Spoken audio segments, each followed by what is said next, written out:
Market value के लिहाज से देश की टॉप लिस्ट में तीसरे और सबसे बड़े बैंक एचडीएफसी बैंक को लेकर नई खबर सामने आई है। दरअसल बैंक अपनी सब्सिडरी कंपनी के आईपीओ के लिए कमर कस रहा है।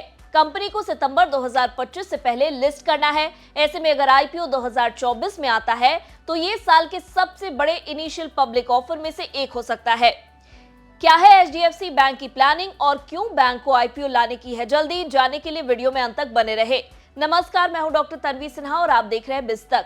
एचडीएफसी बैंक अपनी NBFC subsidiary company HDB financial services का आईपीओ लाने की तैयारी कर रही है। ईटी की रिपोर्ट के अनुसार बैंक इस साल की आखिरी तिमाही या 2025 की पहली तिमाही तक आईपीओ ला सकता है। बैंक ने इसके लिए लीडिंग इन्वेस्टमेंट बैंकों को बोलियां और वैल्यूएशन अनुमान लगाने के लिए आमंत्रित किया है। एचडीएफसी बैंक की एचडीबी फाइनेंशियल में लगभग 95% हिस्सेदारी है और बैंक आईपीओ के जरिए 10% हिस्सेदारी बेच सकता है। इसके जरिए बैंक 7,500 करोड़ से लेकर 10,000 करोड़ रुपए जुटा सकता है। इसके साथ ही बैंक निवेशकों के साथ प्री आईपीओ शेयर प्लेसमेंट पर भी विचार कर सकता है। अभी एचडीबी फाइनेंशियल सर्विसेज की मार्केट वैल्यू $7.9 बिलियन यानी कि करीब 65,690 करोड़ रुपए है। इसके नॉन लिस्टेड शेयरों की कीमत 830 रुपए है। लिस्ट होने के बाद मार्केट कैप के हिसाब से कंपनी सबसे बड़ी लिस्टेड फाइनेंस कंपनियों में से एक होगी। अब समझते हैं कि आखिर बैंक को एचडीबी का आईपीओ लाने की जरूरत क्यों पड़ी। दरअसल आरबीआई ने सितंबर 2023 में आदेश दिया था कि अपर लेयर के हिस्से के रूप में पहचानी गई एनबीएफसीज को 2 साल के अंदर स्टॉक एक्सचेंज पर लिस्ट होना होगा। ऐसे में रिजर्व बैंक ऑफ इंडिया के मानदंडों का पालन करने के लिए सितंबर 2025 से पहले कंपनी को लिस्ट होना है। बता दें 2007 में एचडीबी फाइनेंशियल सर्विसेज को एक non deposit taking non banking finance company यानी कि एनबीएफसी के तौर पर, जो मुख्य रूप से इंडिविजुअल बोरोवर्स और मीडियम, स्मॉल और माइक्रो बिजनेस एंटरप्राइजेस की आवश्यकताओं के लिए फाइनेंसिंग के व्यवसाय में लगी हुई है, इस कंपनी के तौर पर माना गया।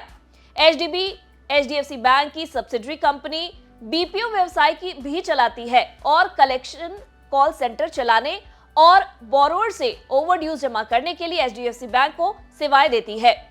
एनबीएफसी कंपनी ने देश भर में ऐसे कॉल सेंटर स्थापित किए हैं जो एचडीएफसी बैंक के रिटेल लेंडिंग प्रोडक्ट्स के लिए सेवाएं देते हैं।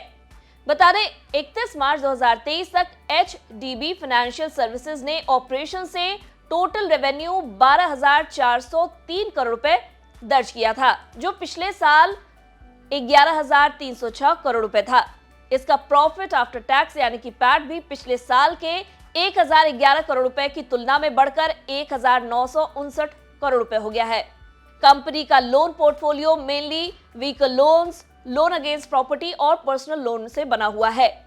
वहीं एचडीएफसी बैंक के तिमाही नतीजों की अगर बात करें तो अक्टूबर-दिसंबर तिमाही में बैंक का नेट प्रॉफिट सालाना आधार पर 33.54% से बढ़कर 16,372 करोड़ रुपए रहा।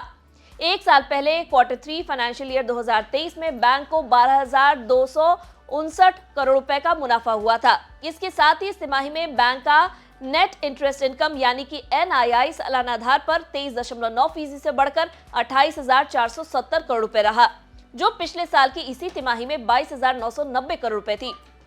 प्री प्रोविजनिंग ऑपरेटिंग प्रॉफिट 24.3% से बढ़कर लगभग 23,650 करोड़ रुपए हो गया है।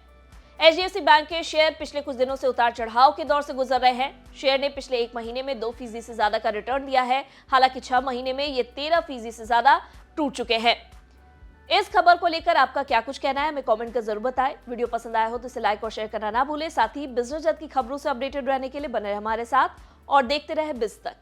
बिस्तक आपके लिए लाया है प्रीमियम मेंबरशिप प्रोग्राम, जहां आपको मिलेंगे कई सारे फायदे, जिनमें मार्केट न्यूज़लेटर, लाइव चैट पर आपके सवालों के सबसे पहले जवाब, मार्केट आउटलुक, वीकेंड पर मार्केट स्कैन, एंकर्स के साथ चैट और भी बहुत कुछ।